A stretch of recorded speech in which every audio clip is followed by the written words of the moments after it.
Hey everybody, it is Seth Apter back for Sizzix. Today is a good day because we are going to play. This is the best thing about using dies and embossing folders is you get to experiment and find out what you can create just by letting go and allowing your inner artist to take over. So we're going to play today and I'm going to show you some ways that I use these different elements to create the art that I make. I want you to know right off the bat that you can't go wrong. I never have a plan, I never know what I'm going to make, and we're going to see where this goes today. I have pulled a few things because I know that I am inspired to start with my embossing folder, but other than that, we are just going to see where this takes us. We're going to make something out of grid graph. Grid graph is my new embossing folder with Sizzix. It was inspired by the streets of New York City, but it could be anything for you. We're going to make something like this. It's going to be a little different though, because usually when I'm planning on going left, I end up going right, and that's, I'm sure, going to happen today on this video. But I'm going to show you my techniques for adding color, and we're going to be using some paint today, and then we're going to use some different dyes just to have a finished look to a simple project that looks like you spent a lot more time doing it than you actually did.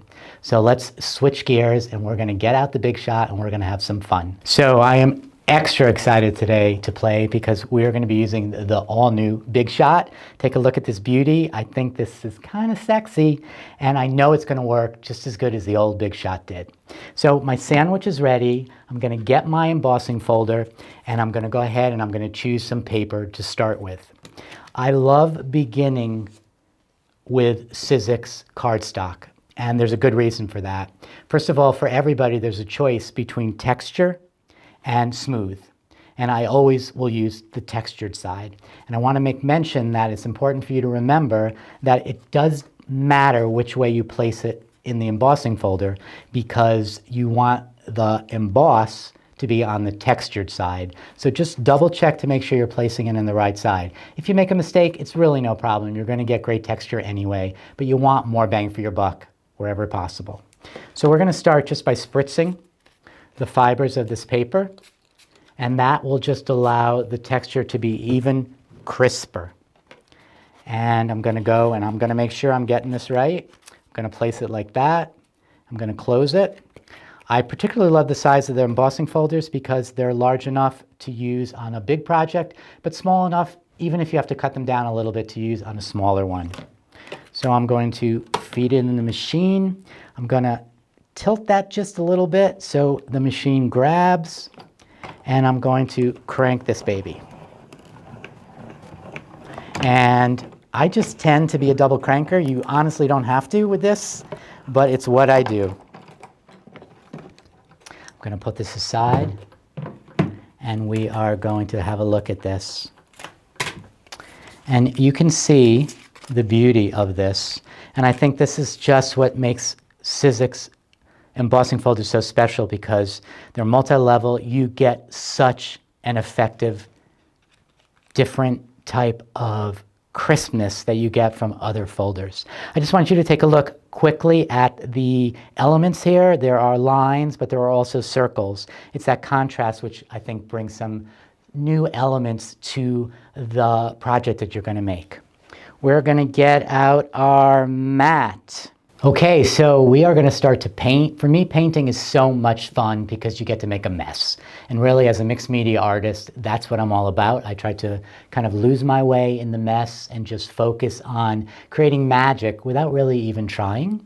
I want you to think of the number 3, because 3 is a magic number in art. So I have chosen 3 colors of paints. These are from my line of Paper Artsy chalk paints. Chalk paints are beautiful. They dry really fast. We're going to use 3 colors. 2 of them are a little warm in tone, and 1 is a little cool, so you get that contrast again.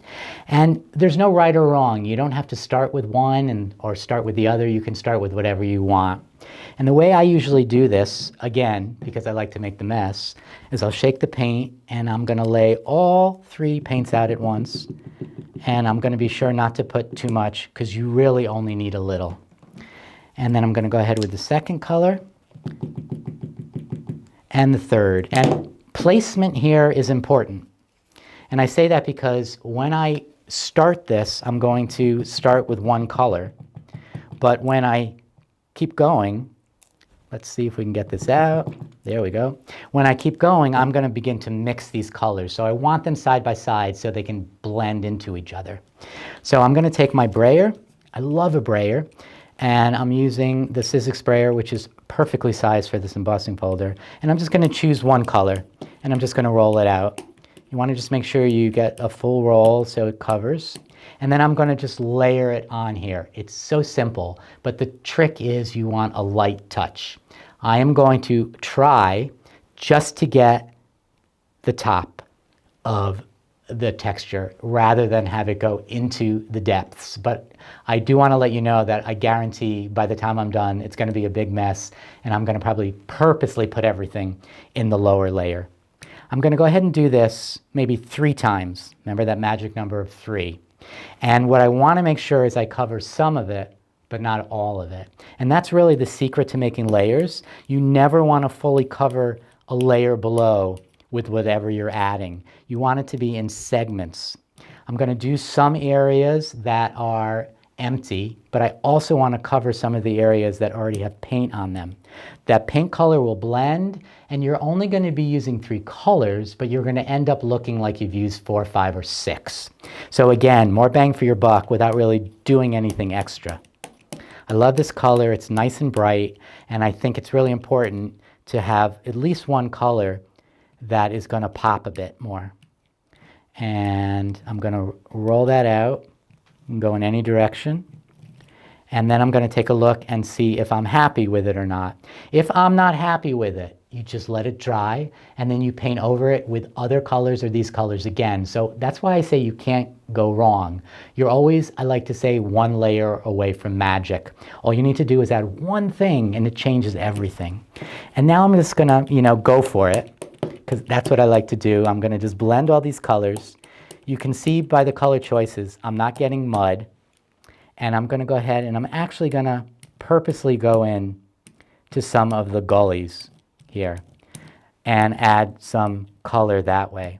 And I'll tell you the reason why I'm doing that, because again, I like to make a mess, but also I want to take advantage of the texture that's on the cardstock, because if you look closely there, do you see how that rolls on? It is not a smooth line. It's a broken etched line, and that's going to allow the background to show through, and it's going to feel more organic. And this is why it's all about play, because you don't have to stress, you don't have to be perfect. You just have to kind of make your happy mess.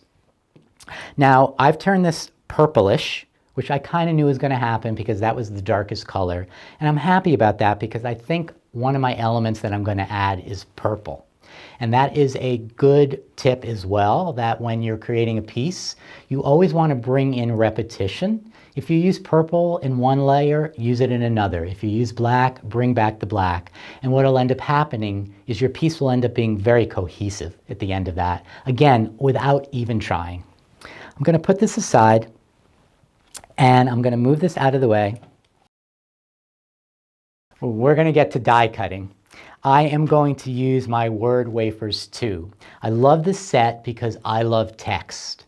I know there is a lot of makers out there who will use images for their focal point. For example, a house or a tree or a face. I tend not to do that. I'm more abstract. So for me, even just a shape would be a focal point. But I think a word is the perfect focal. It doesn't just have to be a sentiment. It could be the major piece that just leads everybody into your artwork. So I have 3 to choose from. I have stories, memories, and dreams. And they're all good, but I think today I'm going to use dreams.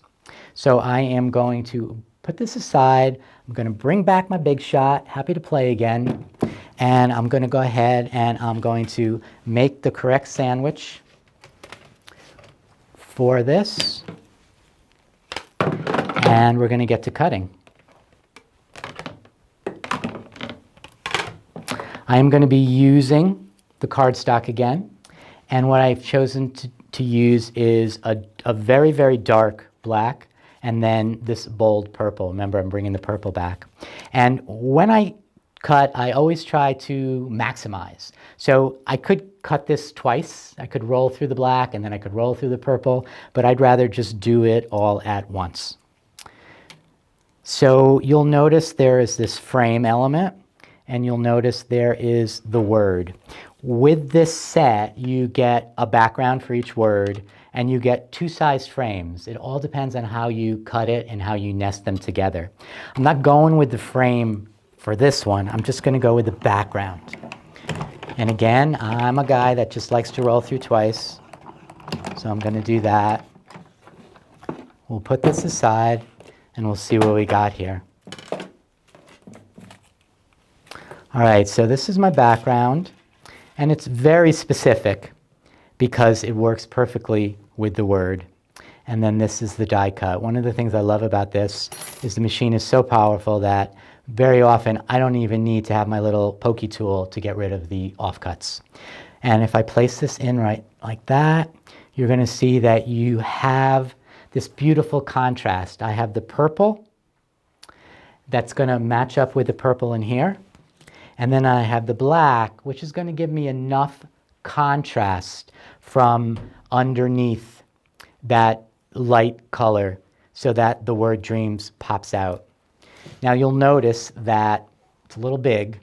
Now that's okay. You could have it hang over the edge, but I really want you to remember that you can turn anything. So all you need to do is make this horizontal, and then the word fits perfectly well. You're going to have to make some decisions, and some of the decisions are about the placement. But before we do that, I want to highlight that the paint as it is feels a little bit dark to me. It's got a really strong contrast between what's underneath. Is that going to frustrate me? No, it's going to be a problem that I solve. And for me, that is what mixed media is. It's about freedom, and it's about problem solving. Sometimes the best things that I do come out of mistakes that I make. So I have a sanding block here, and I'm going to be able to take off some of that paint.